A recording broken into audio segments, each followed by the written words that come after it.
चित्तौड़ की रानी पद्मावती की कहानी।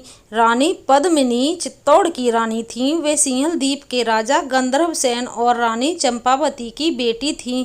बचपन से ही उनके माथे के तेज और खूबसूरती के चर्चे हर जगह होते थे।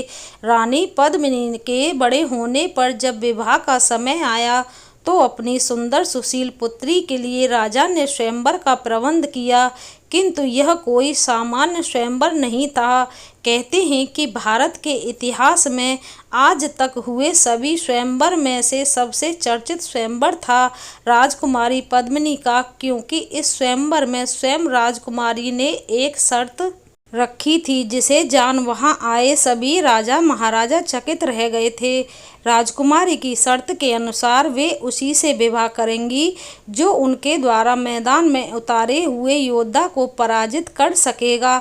आए हुए सभी राजा महाराजाओं को आश्चर्य तो तब हुआ जब बाद में सबको यह ज्ञात हुआ कि वह योद्धा कोई और नहीं स्वयं राजकुमारी पद्मिनी ही थी।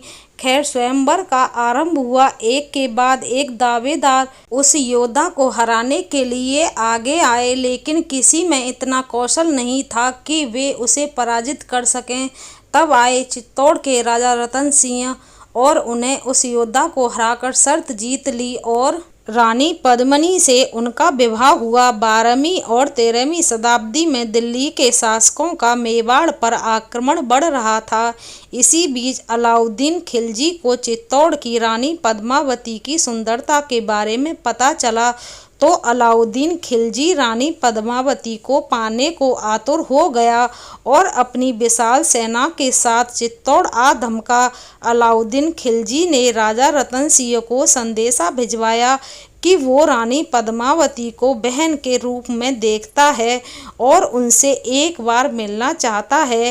राजा रतन सिंह को अपने दुर्ग को अलाउद्दीन खिलजी की सेना से बचाने का एक मौका मिल गया। राजा ने अलाउद्दीन खिलजी की बात को मानते हुए रानी पद्मावती को कांच में दिखाने का निर्णय लिया, लेकिन अलाउद्दीन खिलजी रानी के सौंदर्य को देखकर मोहित हो गया। अलाउद्दीन खिलजी ने राजा रतन सिंह को धोखे से बंदी बना लिया और राजा रतन सिंह के बदले में रानी पद्मावती की मांग की। चित्तौड़ के सैनिकों को जब इस बात का पता चला तो वे रानी और उनकी दासियों के वेश में पालकियों में बैठकर दुर्ग से निचले अलाउद्दीन खिलजी के तंबू तक गए, जहां राजा रतन सिंह को बंदी बनाकर रखा गया था। पालकियों से नीचे उतरते ही चित्तौड़ के सैनिकों ने अलाउद्दीन खिलजी की सेना से मरते दम तक युद्ध किया।